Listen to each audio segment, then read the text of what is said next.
Hi and welcome. This is another episode of I Wasn't Taught That, a show that explores experiences and life lessons that shape and empower us. Borrowing from everyday life and the people around us, we'll seek to highlight life's nuggets that we can learn from and build upon. I'm your host, Robin Kiplangat. Karibuni.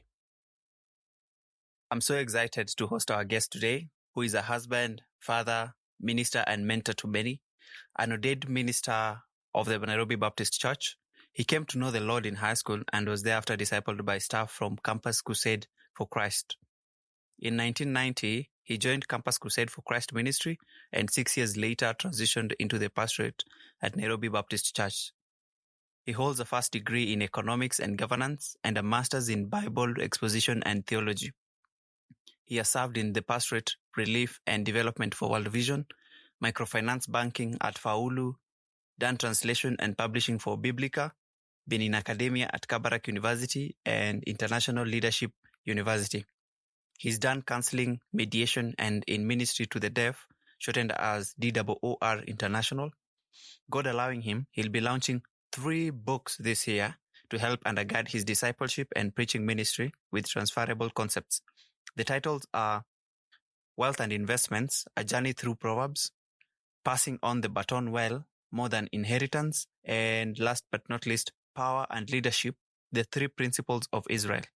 He and his wife Levi now make their home in cool weather Nairobi, Kenya, with their 2 college-age sons, that's Timothy and Daudi. They all enjoy swimming, traveling, amateur style cooking, and what he describes as dabbling in beginners agriculture and real estate business. Their life purpose is discipleship. Let's welcome to the show, Munengi Mulandi. Welcome.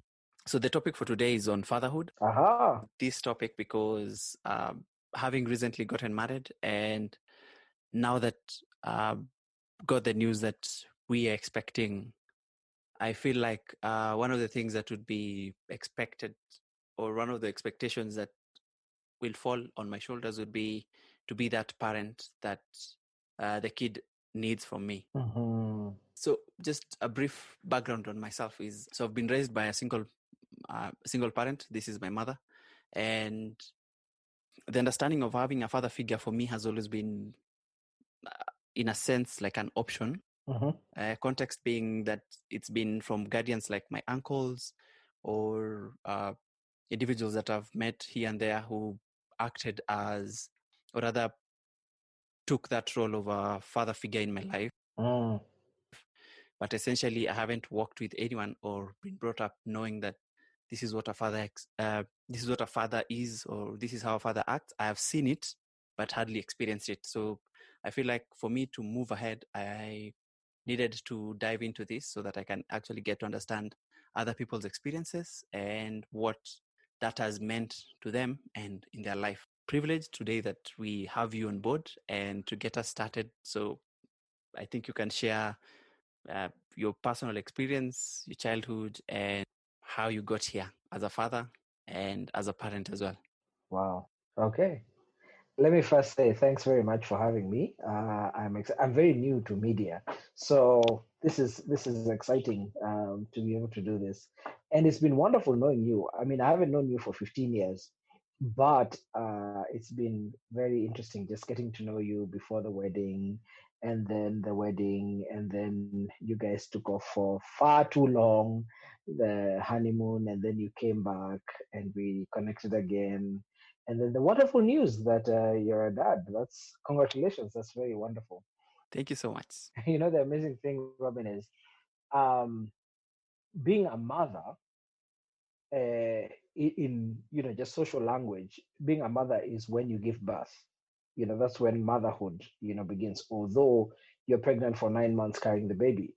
When people talk generally, motherhood is that. But fatherhood, when they say fathered a child, it's from conception. So you are already a father, and I think one of the things that I enjoyed most about my journey of fatherhood was even before the kids were born. We have 2 children, we have 2 sons, and before they were born, I enjoyed my roles as father. One was reading up everything. I felt I needed catch up because my wife knew what was happening to her body. So whenever we're talking about things, me, I'm floating. So I decided to immerse myself to read, so that when we go to that office, I'm on top of things. I can ask intelligent questions or other kinds of questions to learn more. And so that's how my fatherhood began, and also speaking to the children when they were still in the womb, and being the first one to hold them, because they both came through natural means, so it was not theater, so I could, immediately they came. I was given to hold. I think I got such a headache because it was surreal. So I took, you know Panadol. 2 hours later, the headache was still on. I was given ibuprofen. 3, 4 hours later, nothing. I was given something else. I think it was Ponstan. It was, yeah, it was quite an experience. It's interesting. So Mm. you've mentioned that you read up about fatherhood and stuff. So what kind of materials did you read, and what did you find available to explore on such a topic? Okay, so my first one was born in '98. So I'm not tech savvy now, but you can imagine what I was in 1998. So it wasn't on the internet. Actually, a lot of my research was through mentors. So I would call my best man. I would camp at his house and just ask, you know, because I admired his relationship with his children and his wife. So I just come to Kwake and I would ask questions, and he's 10 years my senior, but he would answer all kinds of questions, things I was afraid of. He was very open, and I got very good answers. Then we had and still have a very good gynecologist obstetrician who is now, our family friend. And he had one of these clinics that, the queue to see him, as in we would take a day off just to see him. But then once you enter his consulting room, you would completely relax, because he'd make you feel at home, and answer all your questions, draw for you diagrams, explain for you. In fact, if I had 6 children, I'd also have gotten a degree in obstetrics and gynecology, because I got to know everything. That's it. uh, Diploma, because I have 2 kids. But that's it. otherwise, as in the masomo I went through, Yeah. yeah. So the first one Mm, was born in '98, and your last born was born in 2001, so this is a difference of 4 years, 3 years. 3 years, 3 years actually. Yeah, yeah, Ah, 3 years. it's interesting. So, so your main source was in mentors and reading up books Yeah. and family, brothers, cousins, uncles. Okay, so we're a very close knit family. We are 6 in my family of origin. I have 2 elder brothers and 3 elder sisters. But unfortunately, they are much older than me. So, like, there's one who's, like 13 years older than me, 10 years older, 11 years older than me. So I got a lot of information from them because they were eager. I got a lot more baby stuff from them, as in month 2 of pregnancy.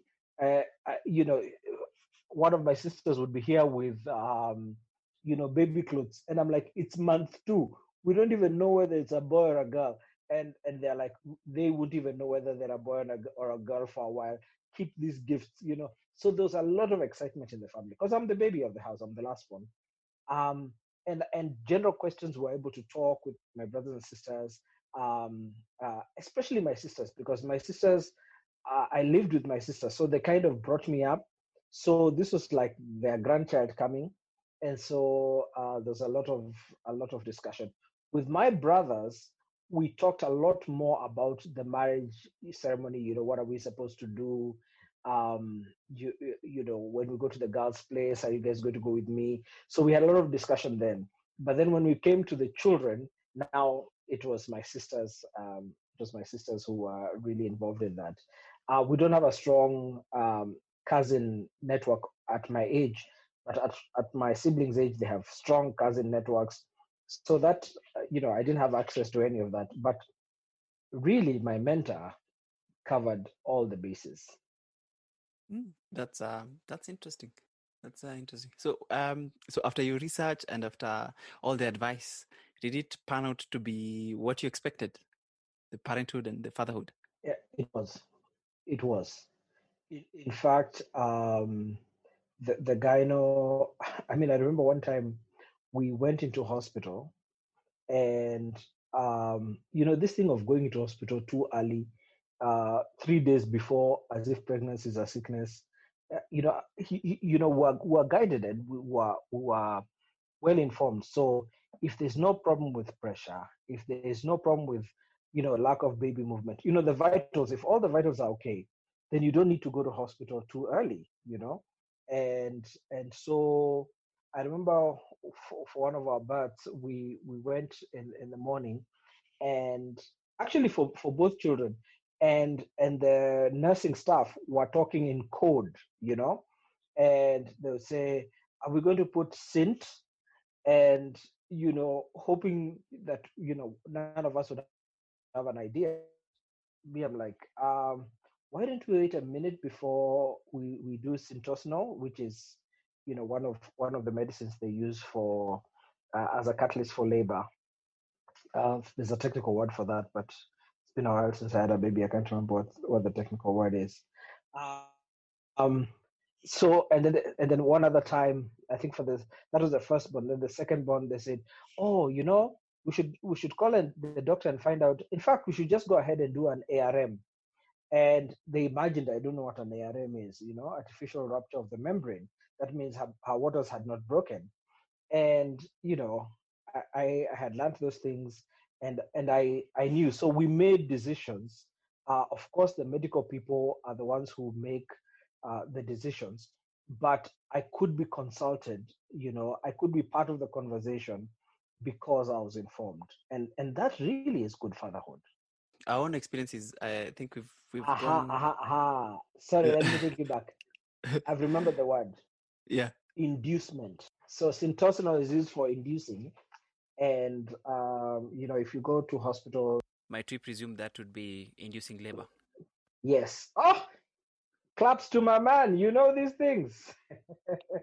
Sorry, I interrupted you. Go ahead.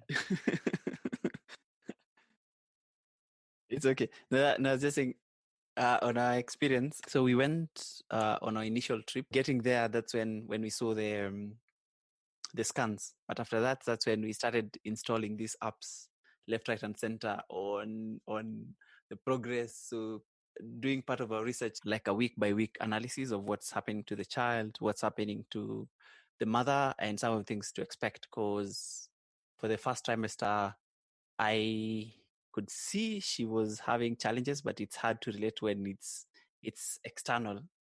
I think doing research was the best thing that we could also do for that, and some of the things that we were experiencing were also affirmed in the hospital. Yeah, yeah. There's a really, really good book that I'm sure is serialized on online articles. It's called What to Expect. So it's a series. So there's what to expect when you're pregnant, and so on and so forth. And I know we have several copies that my wife uses with the ladies she's working with, and that book helps you to anticipate, so that when you go for the visit, um, you know which are what milestones to expect, and and which ones are optional, and what the ranges are. When you should get worried. If the child has not reached this milestone, and things like that. So that's another nice book. What what to expect. We definitely will be on the lookout as we advance in this journey. Yeah, enjoy the journey. One of the things that I think a good father does is that we try to schedule all our visits to the gyno. And I think for the 24 years of our marriage, my wife has never gone to the gynos alone. So, I have you know, by law, by Kenyan law, I have 21 days of leave every year. Um, um, but then you have off days here, off days there, and because of my profession, we work on Sundays. So Monday is free. And so we'll try to schedule them in a way that we would both be able to go for the visit. And we actually made a date out of it.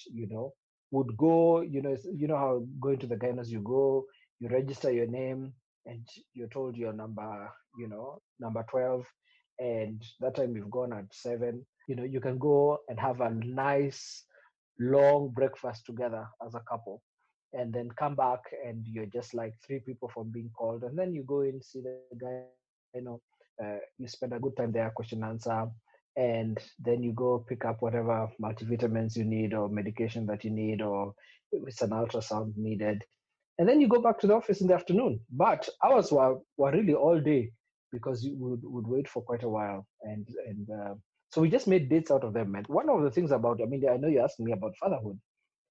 A lot of fatherhood is loving the mother of the person that you're father to. That's a very integral part of fatherhood, of good fatherhood. Wow, that's really inspiring. And on my own research, part of the thing about your role as a man and in this experience of parenting is how integral your place is to the family's well-being. So when you say that part of the key thing is just loving the mother, I think it affirms that one of the things that I had gotten across when I was looking at that. Mm. I told you, Kombele. uh, I just prepping when coming to speak with a pro like you. So and Uh-huh.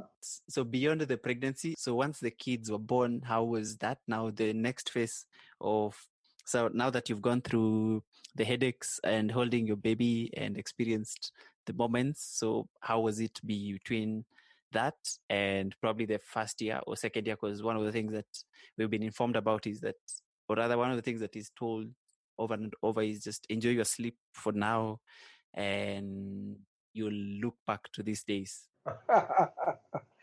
um, let me tell you, one of the things that really helped us was having mentors, because there's a lot you don't know, and then there's a lot that you're told that is simply maybe not true or not necessary, and you're told by authoritative quarters that you can't question. You know, the baby should be placed this way. The baby should sleep for this amount of hours. The baby should be fed this.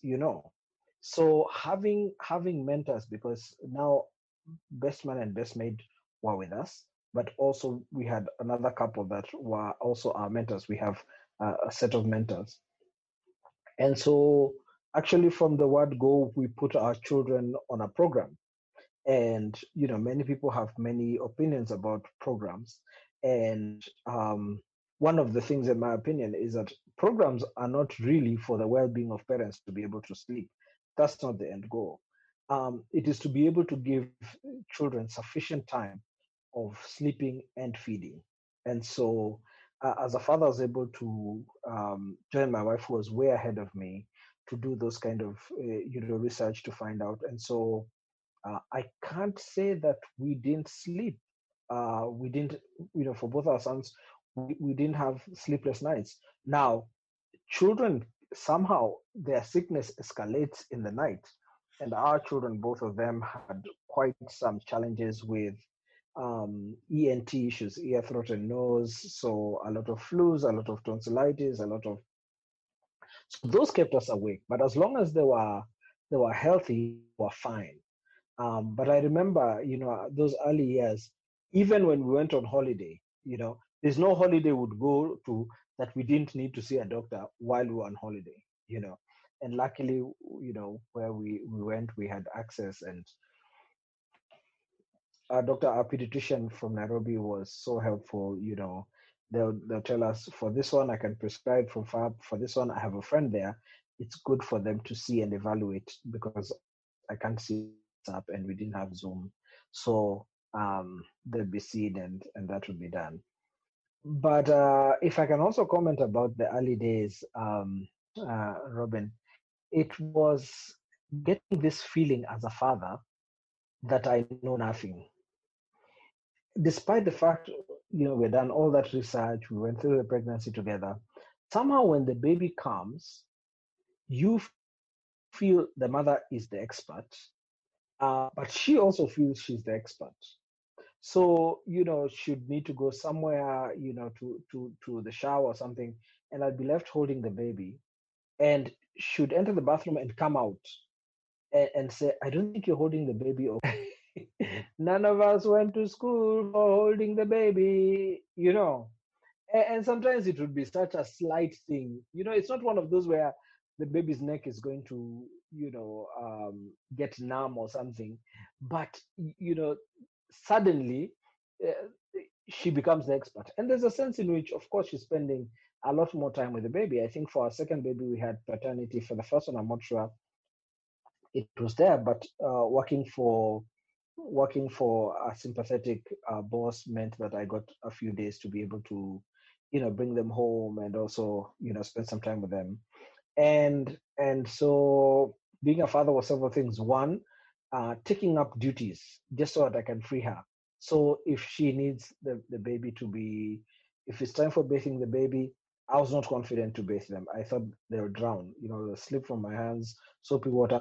But I would get the soap. I would make sure she wasn't using a basin that is too low on the ground because her back had been ravaged by the labor. So I'd find a stool. Then I'd make sure there's some food for her. I'd make sure that if she wants to take some tea, some what, baby milk, this, that, and the other. So service. And then slowly I just began being involved, whether it is burping, whether it is feeding, whether it is, I mean, I remember when they were when, they were very young and they could go on a car seat. I don't remember what age that was. I wouldn't know what to do with them in the house.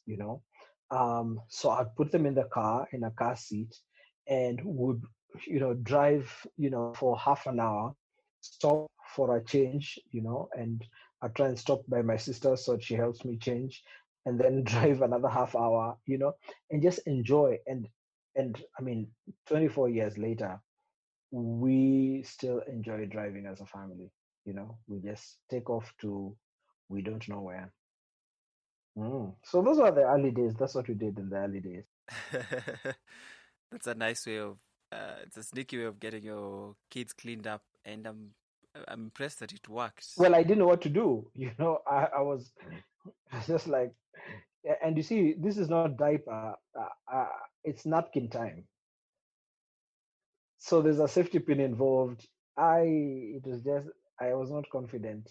And these guys would just do it without even looking, and they'd continue a conversation. So, I'd go Zura with them and then pass by my sisters. And then she changes, and then I Zura, and then we come home. By the time we land home, woo, yeah, he needed a change. That's a card I'll keep close and hopefully use it sometime. So, Mr. Mula, so are you of the opinion that women are hardwired to be parents and fathers have to learn it?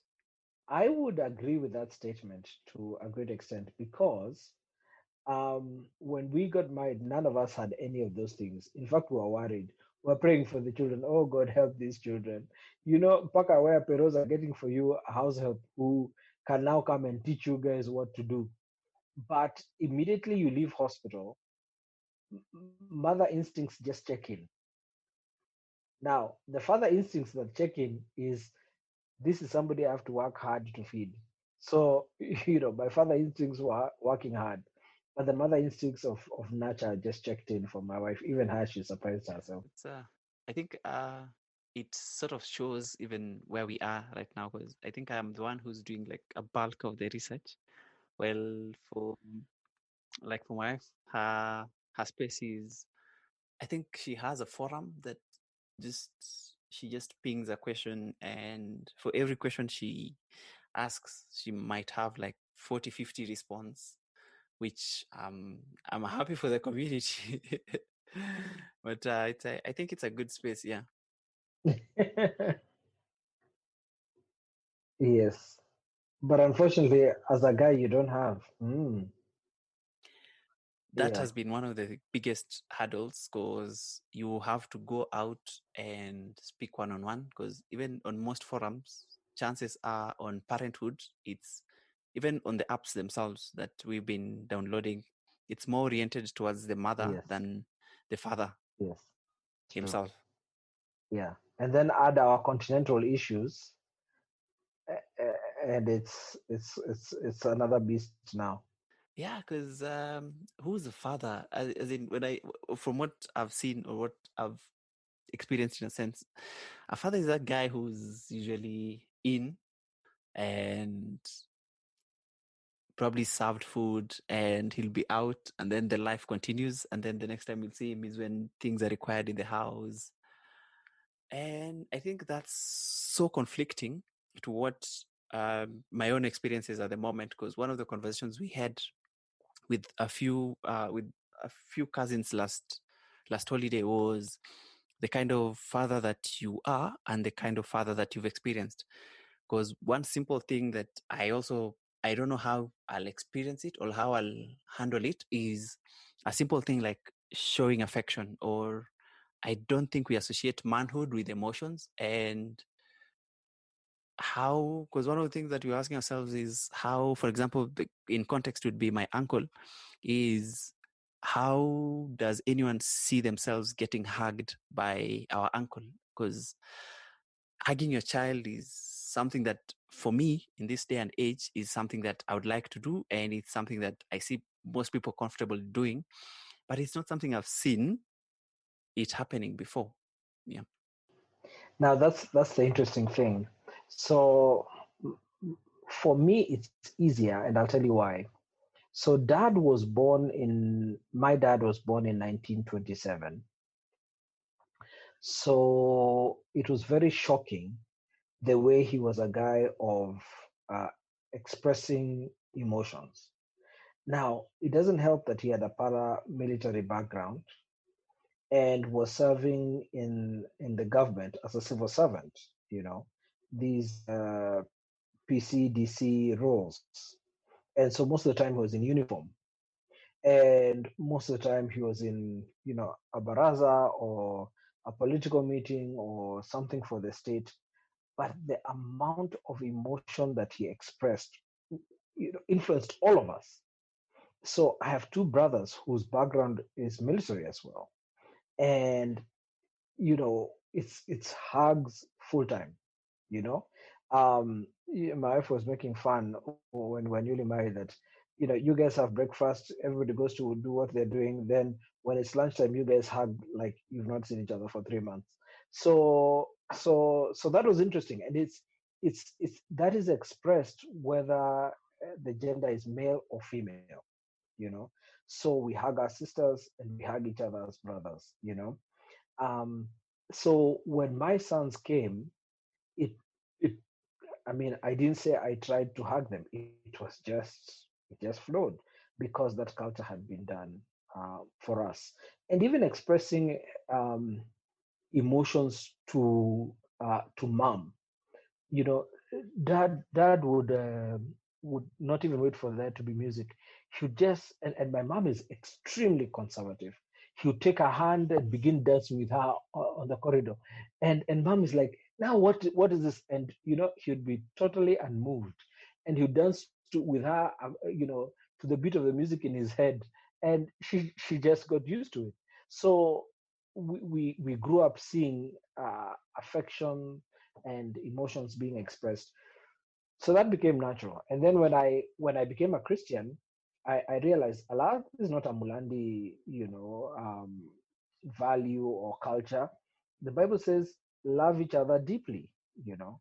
Um, so so I was encouraged, and that's continued in my relationship with my sons. I can't wait for daughters-in-law. So that, I think I'll be curious to see how that works out. Yeah. I think another thing when you mentioned our own context would be the aspect of, should I say, fatherlessness, if there's such a term, or the single parenthood where, like, should I say my generation or my peers at the moment, there's so many men and ladies who are keen to raise kids on their own and neglecting the space where both parents play a role in a sense. We cannot give a blanket condemnation, but we can give a blanket call to responsibility. Let me tell you what I mean. Sometimes being a father in a nuclear family is not something that we always have a choice about. For example, I was raised by the kind of father you're hearing me talk about, but he died when I was 12. So I grew up in my teenagehood and the rest of my life without a father. You know, it wasn't his choice. So I know some people who are growing up with a father in the house, but he's incapacitated by disease or an accident. So most of the time he's in, the bedroom. Some of them are in a coma. Some of them are so physically limited that they cannot participate as a father. There are others who have chosen to walk away, and sometimes even gone and gotten other families and completely neglected um, these children. Others have been chased away, by the other parent who doesn't want to see them, and so there are so many ways in which children end up being in a fatherless situation. There are those who make economic choices. I'm not saying they're right, but they make economic choices. I'm going to go and look for work, and work is, you know, 200, 300, 500 kilometers away, or even abroad in Europe or in the US or in Dubai, and that leaves a fatherless child. So there are all kinds of ways children become fatherless. I mean, you do know of those fathers who live with their children, but the children are fatherless because the father is such a tyrant or is so withdrawn, either of those two, that the children never experience a father, because when he comes he's totally drunk, or when he comes he's completely withdrawn, goes to the room, reads his newspaper, no involvement at all. So there are all kinds of ways that children live in fatherless situations. Some of them, unfortunate, some of them deliberate, some of them forced on them by the other spouse. But we all have a responsibility. You see, even those who die have a responsibility. And let me give you an example. See, once you have a child, you don't have a guarantee that you'll be there for that child's wedding, which is a very important stage in their life, or that you'll be there for what they'll be going through. There's no guarantee. You can die, you can become incapacitated, but the few years lived in such a way that, let me suggest one or two ways, that one, they would so admire what they had with you that when a father figure comes around, they can quickly link up with them because it reminds them of the good that they experienced. Or did they experience such withdrawal, such distance, that any man that comes near them, they are wary, they are scared, they want distance? And then, secondly, did you bring them up but in a community? One of the things is that I am my children's father. I do not play around with the responsibility of being their dad. I try, but I realize I am not immortal. You know, I can die anytime. I can get sick anytime. So I bring them up with several men whose values are similar to mine and whose commitment to Christ is similar to mine. And so you bring them up in a community of men, but you don't shirk your responsibilities to be shared by them. I've seen several groups where we're bringing up our boys together, and really, you're not carrying your own weight. No, my boys are mine. There's no co-parenting there. I am I'm their dad, I'm their parent. But I expose them to men whose values are similar, so that those men influence them when I'm absent, when I'm incapacitated, or when we have a relational. There's a time there in teenagehood where they think suddenly their father is not as wise, or they want to consult on something that they feel is too sensitive to talk to dad about. Then they have these younger dads, what before was our uncle system, which unfortunately uh, doesn't work as well now because those uncles may not have similar values, or there might be family competition, etc. But there are these Christian, uncles, quote unquote, not brothers to dad or brothers to mom, who can then be able to come in. So I think we need to take responsibility for providing fathers for our children, first by ourselves, and secondly, if we are not there, by the environment we create and by the quorum that provide. Wow, that's powerful. I think it goes into um, insisting on the kind of, would I say, the band of friends or band of brothers that I get to walk around determines that as well. And one of the things that I came across would be that some of these men are those who had poor relationships with their own dad. So in essence, they are making this problem a recurrent one across generations.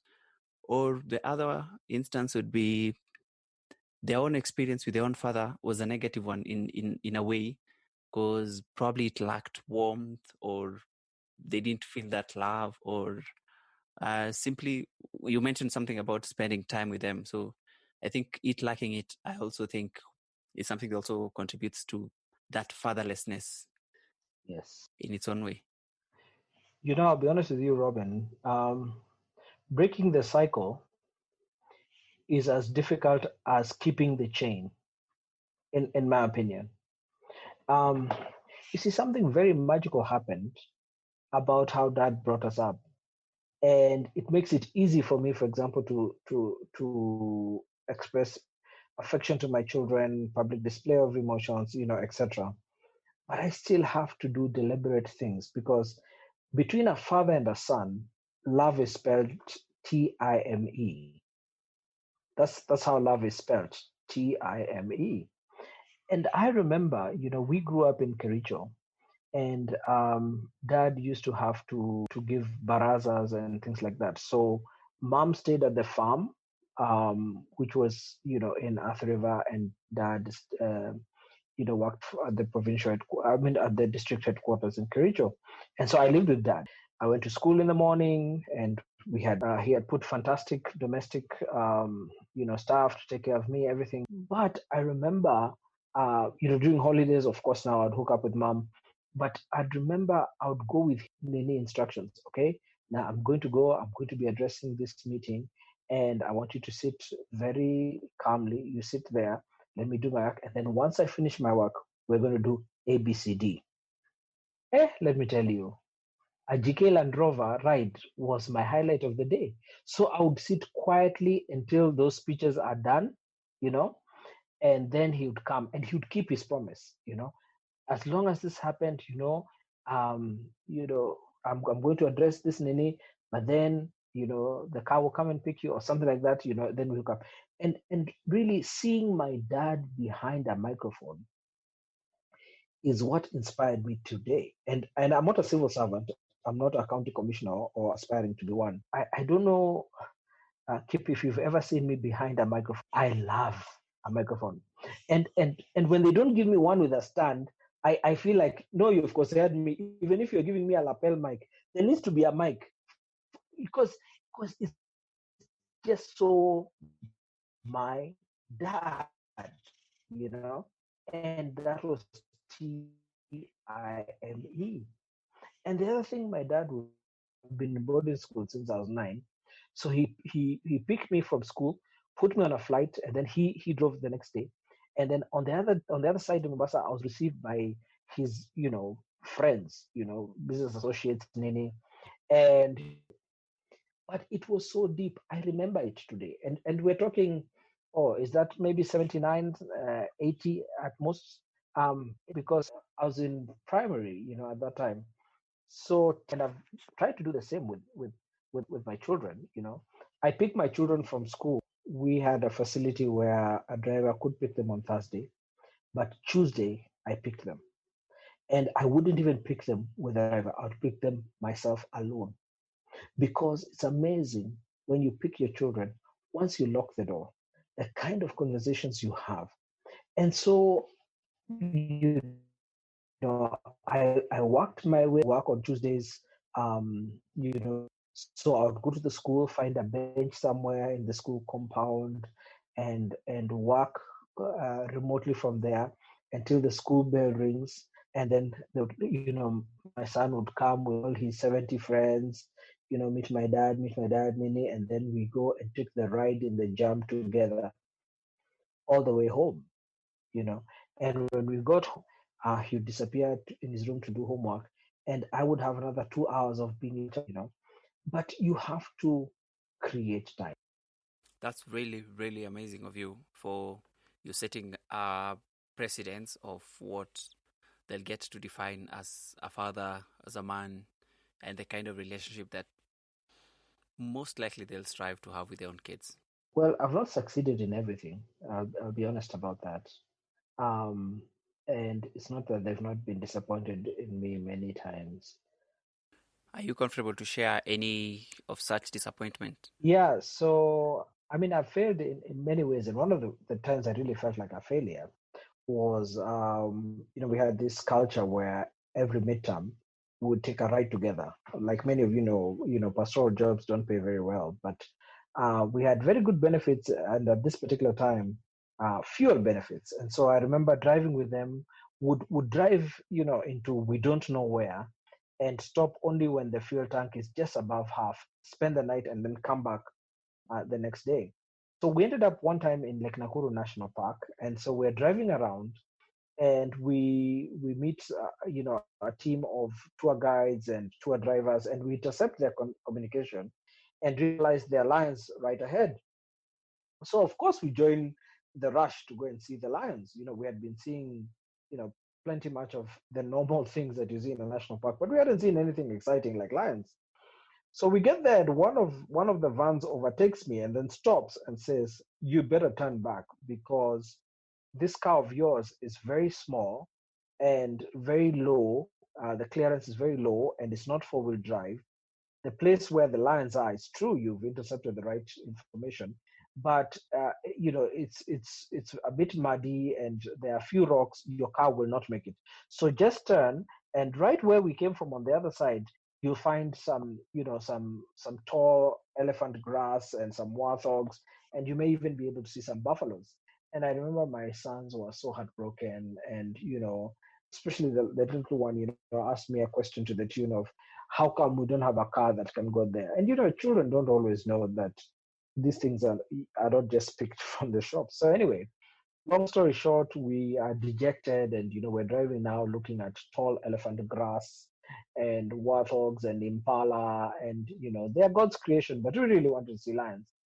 Until we get to a place where we see this lioness with about 5 or 6 of her cubs, and we're like, "Whoa, this is exciting. We want to see one lion. Here's a whole lioness with her cubs." So we turn. And when we turn, now to see her properly, and my son's window was rolled down. I looked just outside his window, and less than 1.5 meters, the full COVID social distancing, is where the male lion was, full mane. So in a panic, I don't alert anybody in the car. Thank God for automatic windows, even on small non-four-wheel drive cars. I raise his window. I lock the car again. Thanks for central locking. Although I'm not sure it was, but anyway, I locked it. Then I say, "Hey, guys, Daudi, just look out of your window," and it was right there. Oh, my son became charismatic. Oh, hallelujah. God is so good, even without a full drive car. And it was such a praise item for us as a family. Well, as the guys in the family, where they saw the inadequacies of their dad, but the adequacies, the super adequacies of God, you know. So God has done that for several things, in our lives. There's a time our house was completely destroyed by floods, and one of them was even partially carried away by the floods, but he was able to be rescued by his brother. Um, but then they saw God. So I've been a father to them, and they love and respect me, but they have fallen in love with the God who is the real spine of my fatherhood and their real father. So so that's been an interesting journey, and I hope it'll it'll cascade to them with my grandchildren, that they'll seek to be good fathers, but that they'll realize it's not a competition, it's not comparison, it's yielding to God. He is the Father, and He's the one who teaches fathers how to father, and He's the one who covers where fathers cannot. Because fathers are human, we have moods. I remember going through a deep time of midlife crisis, and I did go and stay in Chags when I was going through my depression. I was here in the house, and they saw my weakness, but were able to see the strength of God. Anyway, so those are just some of the stories. Yeah, you're such a fun dad to be with. If you can literally just drive until you get a half gauge, that's quite the experience. It's nice that you've shared, and we also you've also highlighted something that we have covered in terms of the place of faith in fatherhood and parenting. And as you put it, I think it's quite clear um, that you reliance on God to shape and mold and direct you in places that you fall short. Thanks for sharing that. So it's really fun, as in getting all these insights from you. So Yeah, but we must do a part two because I haven't told you about when one of my kids was chased from school for school fees in standard four, and then I mean just them experiencing a father when he's broke. Then my experiences when one was sick for a good part of a year, and was in hospital, had surgery, and nothing is being found. Um, those have been very interesting times of fatherhood. But I need to serve them some dinner now. Although they are adults now, they can serve themselves dinner. I think this throws us to another thing I'd like to highlight. This being that part of reactionary parenting, in a sense where we overcompensate on something that we lack. So all this is done in an effort to pay for whatever trauma you suffered. So, and in an essence, it also becomes an over compensation in how you also parent. So um, that too, I think, is an avenue that when we're talking about what anyone can do, because you mentioned about how it's tough to break the chain as it is difficult to keep it. I think as humans there's that tendency to try and avoid that which caused you pain, but then in some instances that becomes the very thing that someone needs. Like, for example, I don't know if you've had instances where your kid was struggling on something, probably the answer was quite right on their face, but they need to experience some of this. I don't know if it's something that you've gotten to experience. Uh, somehow God allows all those experiences and makes you, reliant on Him. Um, I, I'm not sure I have, all the experiences, in terms of 360. But something close to that is when my sons began displaying their individuality and their independence. That was a very tough time in our relationship. And it began by, my desire for them to do well in economics and business studies. And I remember one of them, after getting an A in business studies in O levels, choosing not to want anything to do with business studies in A levels. And that was hard for me. I couldn't believe, as in how.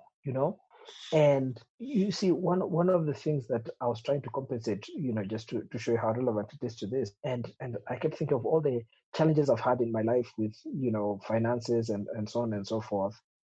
And I thought, if you do business studies, whatever you do for a second degree, at least you know how to manage resources, issues of investment.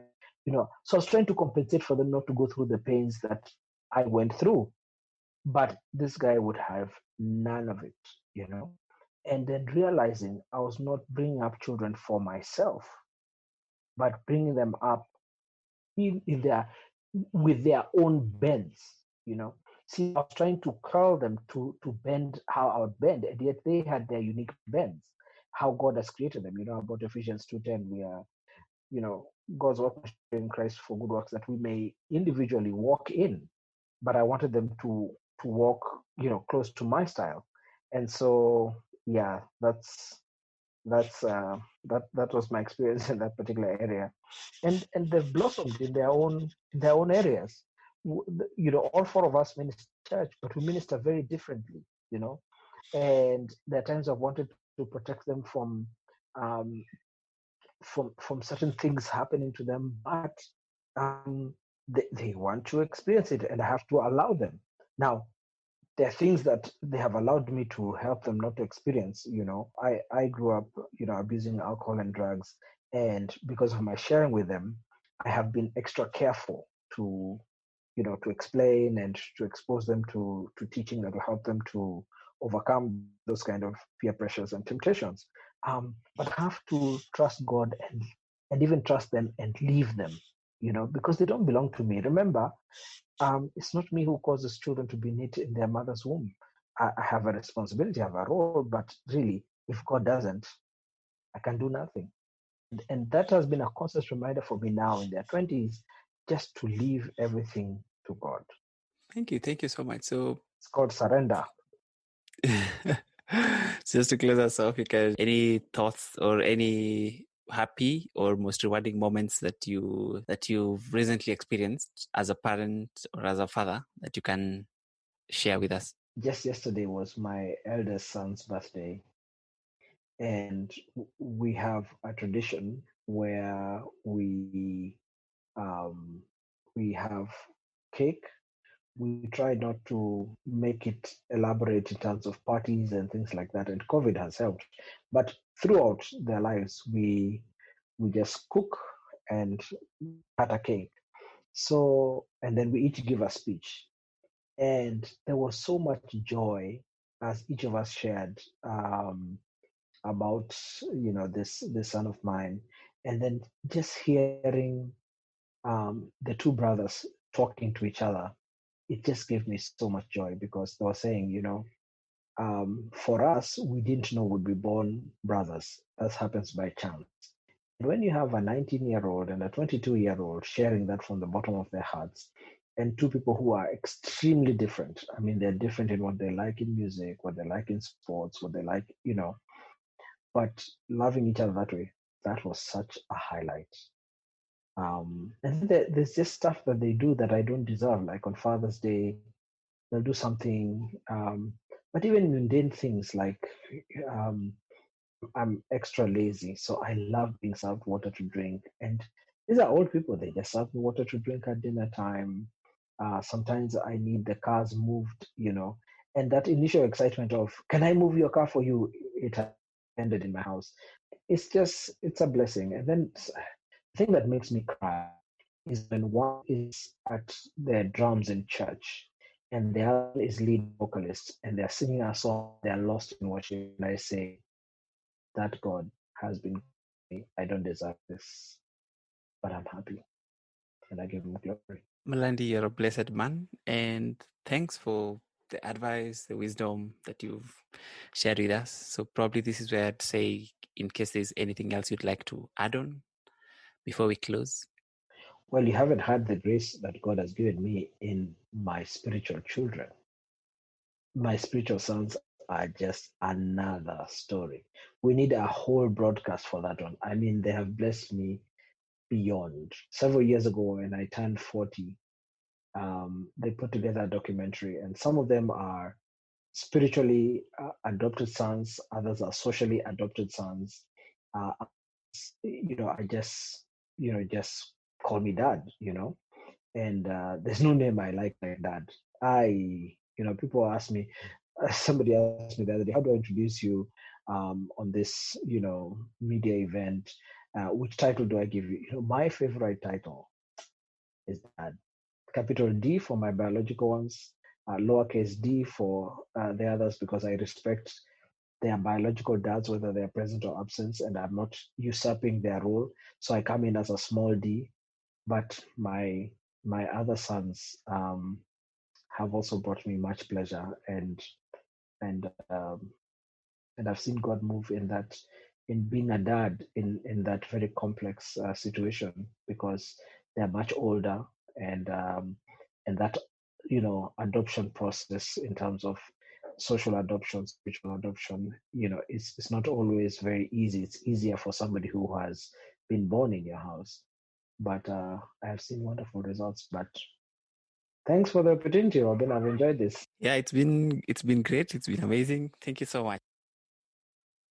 Thank you for joining us this week on I Wasn't Taught That podcast. If you found value in this show, simply tell a friend or family about the show. That would help us reach out further. We'd love you to subscribe, rate, and give a review on iTunes, Stitcher, Spotify, or really wherever you get your podcast. Till next time, stay blessed.